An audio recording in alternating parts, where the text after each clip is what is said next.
Bienvenidos al módulo 2.4, titulado Aplicaciones en terapia celular.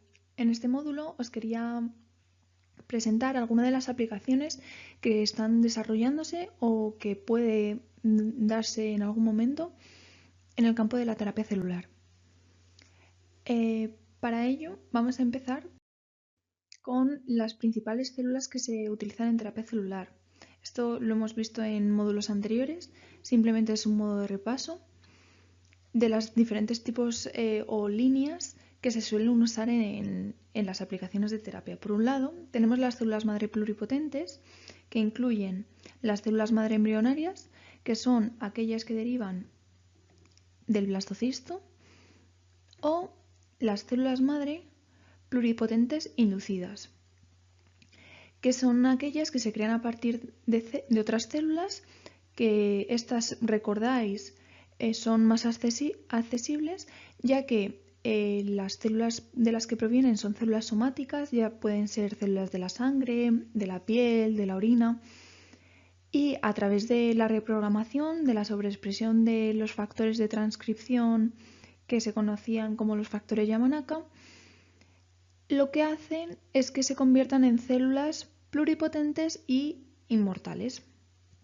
Y por otro lado, se pueden usar células madre adultas, específicas de tejido, y estas son capaces tanto de autorrenovarse como de reparar tejidos especializados, y residen en ciertos tejidos como son la epidermis, el tejido limbal del ojo, el músculo esquelético y la sangre. Se expanden todas estas células in vitro y, si recordáis, con simplemente una expansión ya se consideraría una manipulación sustancial. Y se diferencian hacia diversos estados celulares, como pueden ser cardiomiocitos o neuronas. Y todo ello se puede utilizar para modelar enfermedades en cultivos, detectar distintos fármacos o para probar su funcionamiento en estudios preclínicos o incluso aplicaciones clínicas. Entonces, esto simplemente era un modo de introducción y de repaso de cómo funcionaba la terapia celular. Entonces, pasamos a distintas aplicaciones que están actualmente en desarrollo, como es la terapia celular combinada con terapia de reemplazamiento génico para reparar la epidermis en una enfermedad llamada epidermolisis bullosa. La epidermolisis bullosa es una enfermedad hereditaria y afecta principalmente a la piel. Está caracterizada por el debilitamiento de la piel y de las mucosas, en la que el más mínimo traumatismo provoca tanto ampollas como lesiones. El tratamiento de esta enfermedad consiste normalmente en el cuidado de las heridas y de las distintas complicaciones secundarias, como pueden ser las infecciones cutáneas. ¿Qué es lo que ocurre genéticamente o más molecularmente en esta enfermedad? Pues que normalmente el colágeno tipo 4 interacciona con distintas proteínas de la piel, incluidas lo que se conocen como lamininas. ¿Qué es lo que ocurre? Que en pacientes con esta enfermedad, con epidermolisis bullosa, esta unión da lugar a proteínas defectuosas. La condición que se dio en un niño que se intentó tratar estaba causada por una mutación en una de las lamininas, que era una mutación en LAMP3, un gen que codifica una subunidad beta de la laminina, que es un componente esencial en el complejo proteico de la laminina. Unos investigadores intentaron injertar células madre transgénicas en la piel de este niño y Y ahora en las siguientes diapositivas os muestro cuál era el objetivo, los retos y qué es lo que ocurrió. Bueno, pues el principal objetivo que tenían los investigadores era, por un lado, reducir la formación de ampollas y de úlceras, por otro lado, también restaurar las heridas que tenía el niño en su piel debido a esta enfermedad. Y además querían reducir la cicatrización y la fibrosis que se había dado en su piel. Pero todo esto venía consigo con muchos retos.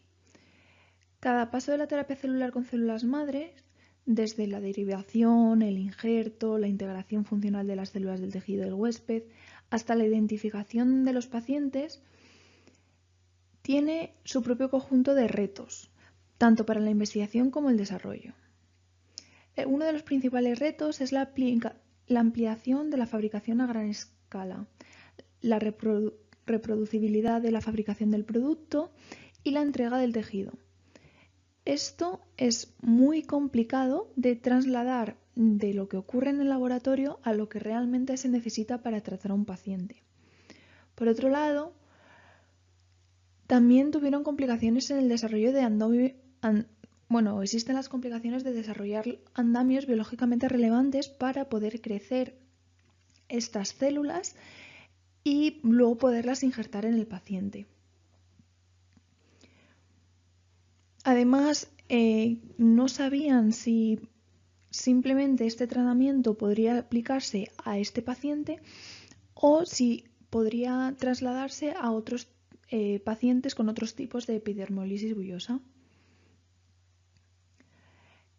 Y luego querían incluir otros tipos de células, no simplemente pues, unas células mesenquimales u otro tipo, para producir una piel totalmente funcional. Por ejemplo, también para el uso de pacientes que fueran víctimas de distintas quemaduras, ya que la piel no está formada por un solo tipo de células, sino es el conjunto de varias, y muchas veces se había visto que la terapia celular se conseguía, por ejemplo, pues recuperar la funcionalidad de la piel, pero no el aspecto, ya que no se generaban, por ejemplo, melanocitos, que son los que dan el color a la piel y por tanto el aspecto no era similar al de una piel sin tratar. Y hasta la fecha, ¿qué se ha conseguido con la epidermolisis bullosa? Pues en este ensayo clínico con este niño que os he comentado, se restauró hasta el 80% de la piel del niño. ¿Y cómo se hizo esto? Os lo muestro en la siguiente diapositiva. Bueno, pues teníamos el niño con la enfermedad de epidermolisis bullosa y un tipo que se llama funcional, que es que afectaba al colágeno y a la laminina. Tenía esta mutación en la laminina y lo que hacía era generar unas proteínas defectuosas que no permitían una funcionalidad correcta de la piel y por tanto la generación de muchas ampollas, incluso cicatrices y con muchos problemas de infecciones, porque al final la piel es un órgano que lo que nos sirve es para protegernos. Entonces, lo primero que hicieron fueron obtener una biopsia de apenas 4 centímetros cuadrados de una zona de la piel del niño que no estaba afectada. A continuación, lo que hicieron fue extraer una muestra del cultivo celular de células madre de queratinocitos. Estas células madre las transfectaron con un retrovirus que tenía una versión normal de la proteína mutada de este gen que se llama LAM7. Después, tras la modificación genética de estos queratinocitos, se cultivaron in vitro hasta obtener el número de células determinado que necesitaban. y no se cultivó de cualquier manera, sino se realizaron una especie de láminas epidérmicas y estas láminas fueron las que se injertaron en la piel afectada del niño a lo largo de 4 meses y en diferentes cirugías. Entonces, lo que se consiguió con esta piel trasplantada es que aproximadamente el 80% de la superficie corporal del niño tuviese células madre transgénicas y estuvieran injertadas en su piel. 3 años y medio después de tratarse, este niño está activo y bien, con una piel robusta, intacta, y normalmente sí que se tiene que someter a curación de heridas cuando se lesiona, pero se consiguió reparar el 80% de la piel de este niño, que padecía la epidermolisis bullosa. Otro campo en el que se puede actuar con la terapia celular es el infarto de miocardio. Y está en estudio la inyección de células madre embrionarias en un modelo de macaco, en un modelo de mono. Entonces, ¿qué es el infarto de miocardio? Pues el infarto de miocardio se da cuando se produce una placa con un coágulo agudo en una arteria coronaria. Las arterias coronarias son aquellas que irrigan al corazón. Y esto lo que hace es bloquear tanto el flujo de sangre como de oxígeno hacia el corazón. Entonces, si el bloqueo se produce en esta parte, todo el resto del corazón que da flujo esta arteria estaría bloqueada y por tanto si una célula no tiene nutrientes lo que da lugar es un daño y una necrosis de este tejido cardíaco. La pérdida de este músculo cardíaco es potencialmente mortal porque la capacidad regenerativa del músculo cardíaco es extremadamente limitada. El tratamiento actual del infarto de miocardio es el trasplante. Pero en los últimos años se ha llevado más de 200 ensayos clínicos con células madre, más comúnmente con las células mesenquimales, también denominadas células estromales. ¿Qué es lo que ocurre? Que estas células no regeneran totalmente los tejidos adultos, como puede ser el tejido cardíaco. Lo que se ha obtenido de todos estos ensayos aleatorios y controlados de la administración de células madre mesenquimales es que es segura, es decir, no provoca ningún tipo de patología asociada la inyección de células madre de células mesenquimales, pero que no proporciona ningún beneficio terapéutico a largo plazo. En un principio funciona, pero a largo plazo no funciona. Por otro lado, los progenitores cardíacos, como por ejemplo los cardiomiocitos humanos derivados de células madre embrionarias, se pueden injertar y remuscularizar el miocardio. Y esto se ha comprobado en un ensayo preclínico en ratones.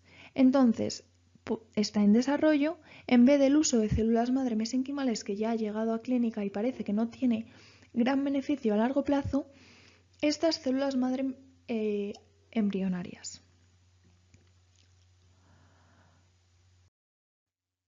Bueno, entonces el objetivo es el injerto y revascularización del miocardio después de este infarto de miocardio, mejorando la función contráctil del corazón. No solo hay que mejorar o hay que reemplazar estas células, sino recuperar su funcionalidad, porque es muy importante.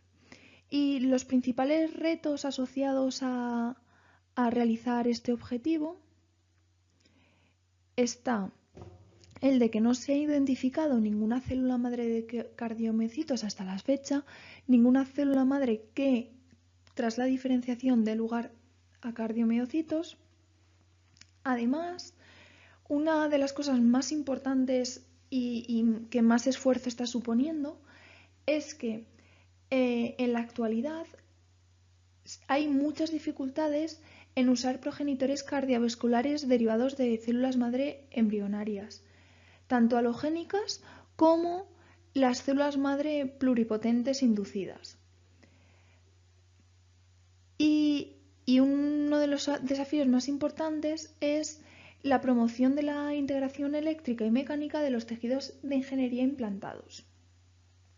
Además, los cardiomiocitos derivados de las células madre embrionarias y de las células madre pluripotentes inducidas suelen ser bastante inmaduros, con lo cual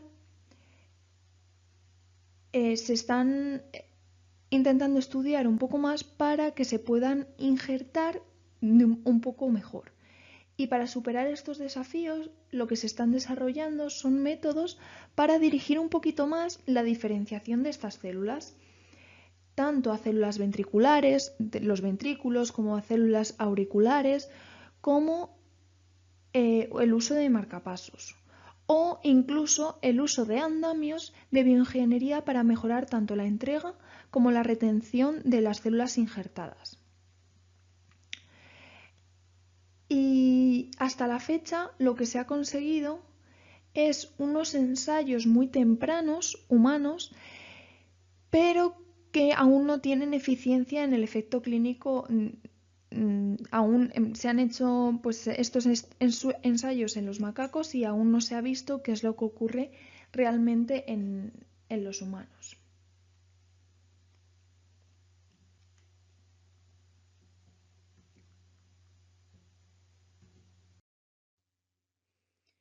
Y entonces, en este estudio, ¿qué se ha hecho? Pues en un pequeño estudio que no ha sido aleatorio, con monos macacos, se inyectaron las células embrionarias humanas y tras una expansión se diferenciaron a derivados, a células madre embrionarias derivadas que se llaman, bueno, que dieron lugar a cardiomiocitos. Y alrededor del área del infarto, lo que se hizo fue inyectar estas células en el corazón de los macacos. Tras 4 semanas después de la infección, se hizo una medición que se denomina la fracción de eyección del corazón, concretamente del ventrículo izquierdo, ya que era la zona que estaba afectada. Esta fracción de eyección es un porcentaje que muestra la cantidad de sangre que el ventrículo izquierdo es capaz de bombear en cada contracción. Esto, la fracción de eyección, simplemente es una forma de mirar si realmente estamos consiguiendo recuperar la funcionalidad del corazón o si no estamos consiguiendo. Y como la función principal es el bombeo de la sangre, pues se mira cuánta sangre es capaz de bombear este corazón afectado y tratado. Pero uno de los principales problemas que hubo en este ensayo es que también se detectaron arritmias y por tanto se puede concluir que no se recuperó del todo la funcionalidad de este corazón que había sido infartado. Por otro lado, se puede aplicar la terapia celular en otros órganos, como es, por ejemplo, en la retina, para reparar el epitelio pigmentario de la retina. Os voy a explicar un poco qué es esto ahora. Bueno, pues una de las principales enfermedades que se da en la retina es la degeneración macular relacionada con la edad. Se caracteriza por una pérdida gradual del tejido pigmentario de la retina. La retina es una capa nerviosa que es sensible a la luz y recubre la superficie interna del ojo. Depende de la integridad de este epitelio pigmentario de la retina, que es lo que se denomina EPR subyacente. Tras la pérdida del tejido pigmentario y la consiguiente muerte de los fotorreceptores de la mácula, lo que resulta es en una visión central irregular y ondulada, y finalmente en la ceguera. Actualmente, no existe ningún tratamiento para esta enfermedad, lo que implica en el depósito de apósitos debajo de la retina y una degeneración que afecta aproximadamente al 90% de personas con esta enfermedad, con la degeneración macular relacionada con la edad.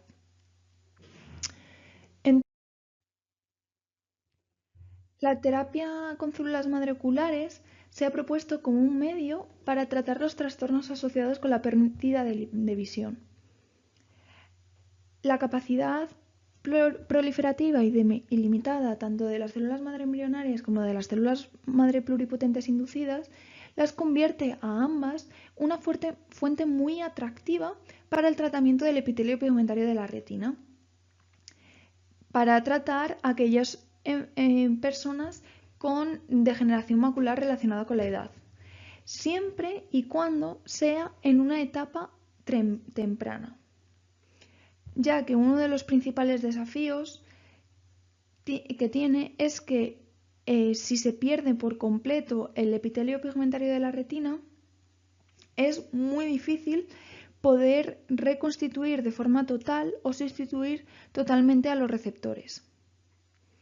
Además, otra de las complicaciones que tienen es la entrega precisa y localizada de las células que han sido modificadas o han sido son útiles para el tratamiento. Por último, cabe destacar que hay una mutación en este tipo de enfermedad que es potencialmente oncogénica. Esto quiere decir que puede generar tumores y ha hecho que se detenga uno de los ensayos clínicos para recuperar el epitelio pigmentario de la retina derivado con células madre pluripotentes inducidas.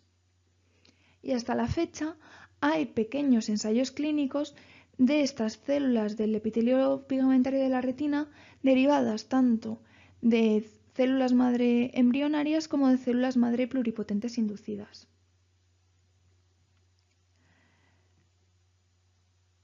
Y lo que se ha hecho en estos ensayos clínicos es que antes de que se pierda por completo los receptores, el epitelio pigmentario de la retina disfuncional se reemplazó para restablecer la vista en animales mediante un trasplante de nuevas células justamente en la mácula. Por eso es necesario que la entrega sea precisa para que lleguen las células a la mácula.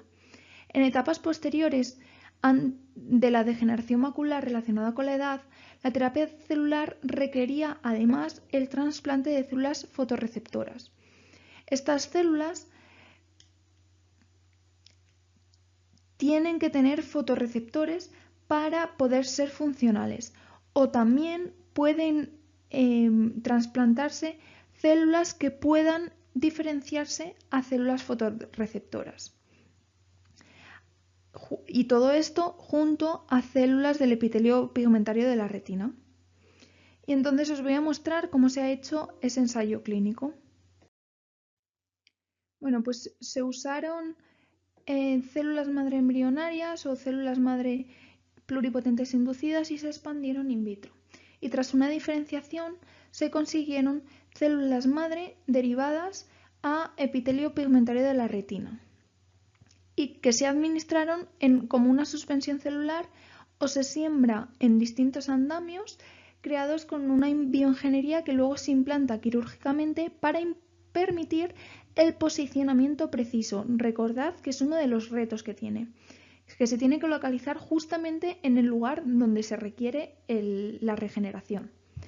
El trasplante de suspensiones de células derivadas se ha asociado con la pigmentación de la mácula a largo plazo y en algunos casos con una mejor visión, aunque todo esto de una forma bastante limitada.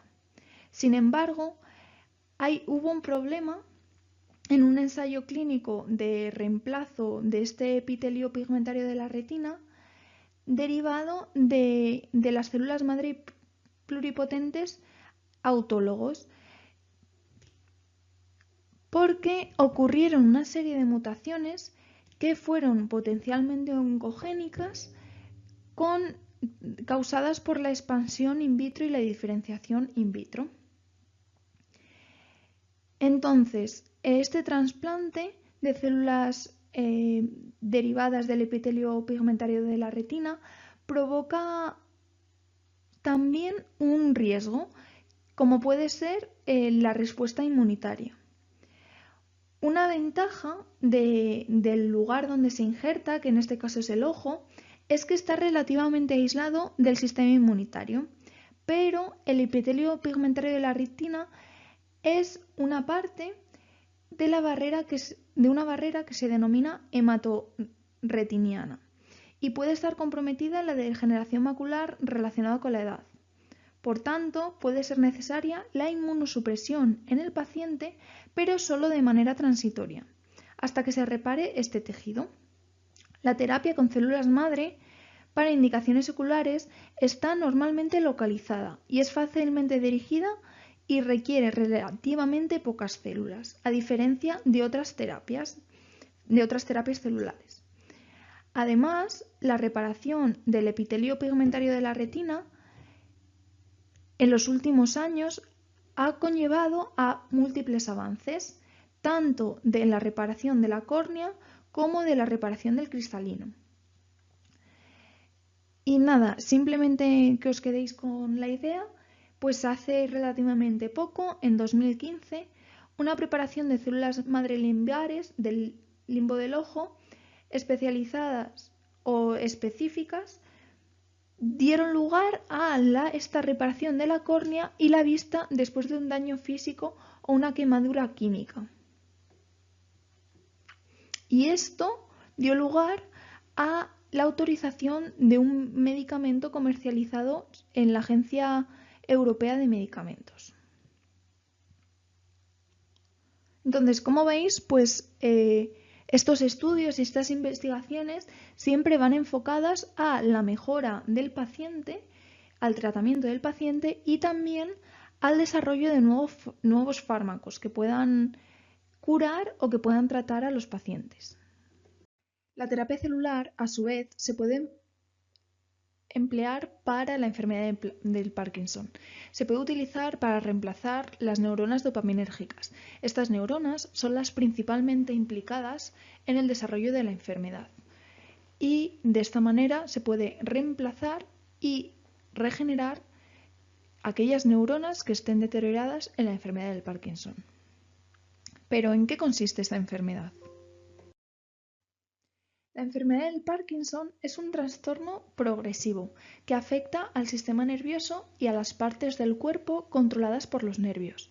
Los síntomas suelen aparecer muy progresivamente. El primero puede ser un temblor que apenas es perceptible en una sola mano, o rigidez, una disminución del movimiento.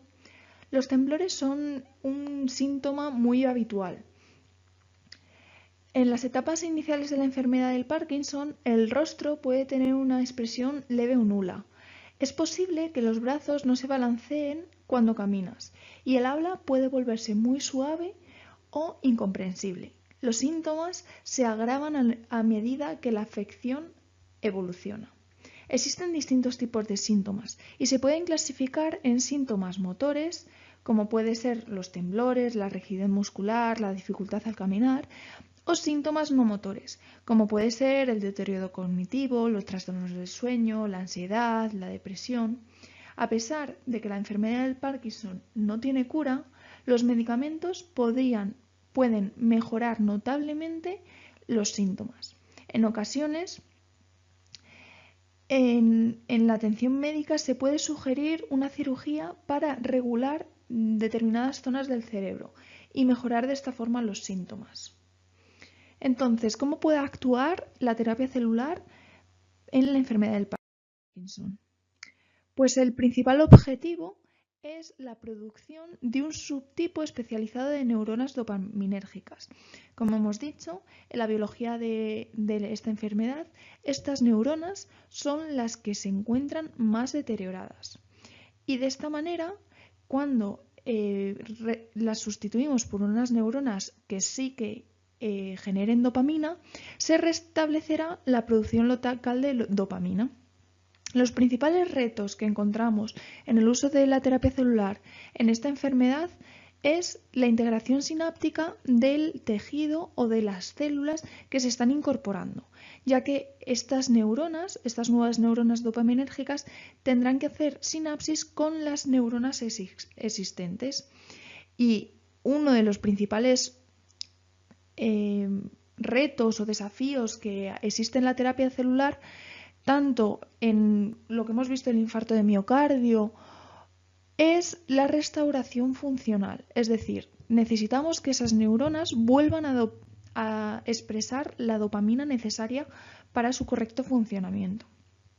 Además, se tiene que establecer de una forma que sea que garantice la durabilidad, que sea trascendental en el tiempo y la supervivencia de las células del injerto.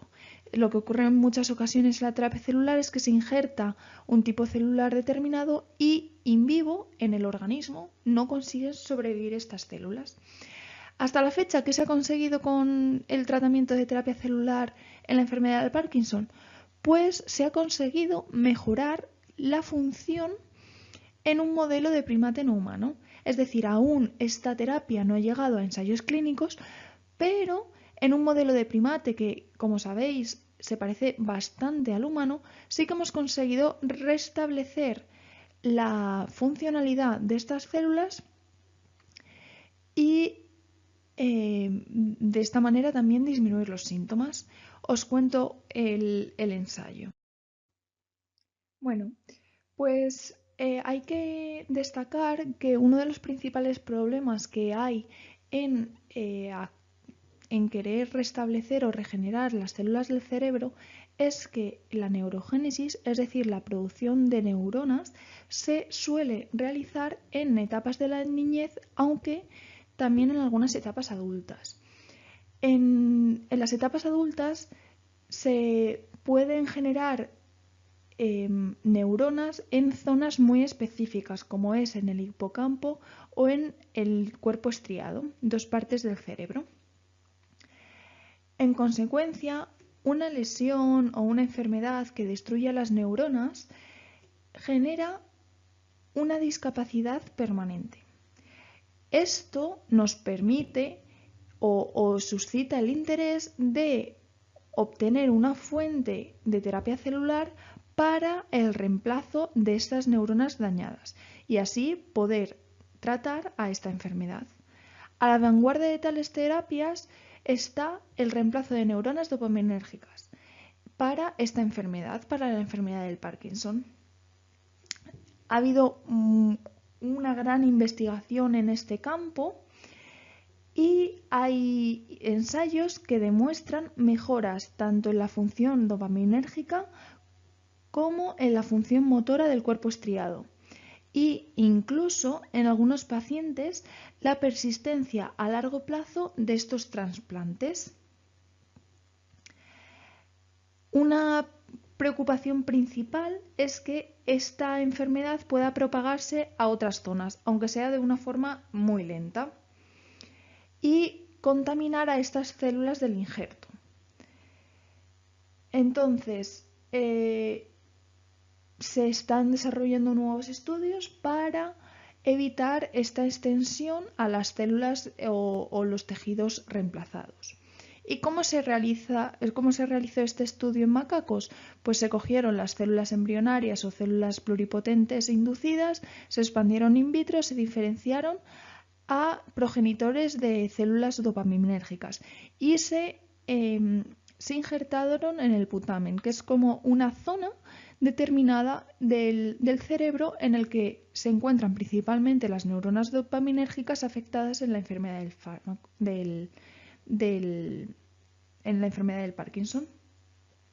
Y lo que se vio es una extensión de estas neuronas al striatum, que es otra zona del cerebro. Como consecuencia se consiguió reducir los síntomas del Parkinson. Bueno, pues todos estos estudios o todas estas aplicaciones podéis verlos en la bibliografía que venía en cada una de las diapositivas de los esquemas que he ido utilizando, y en él os mostrarán más aplicaciones de la terapia celular en distintas enfermedades, centradas pues en las enfermedades que se están desarrollando en estos momentos. Muchas gracias por atenderme y nos vemos en el siguiente módulo.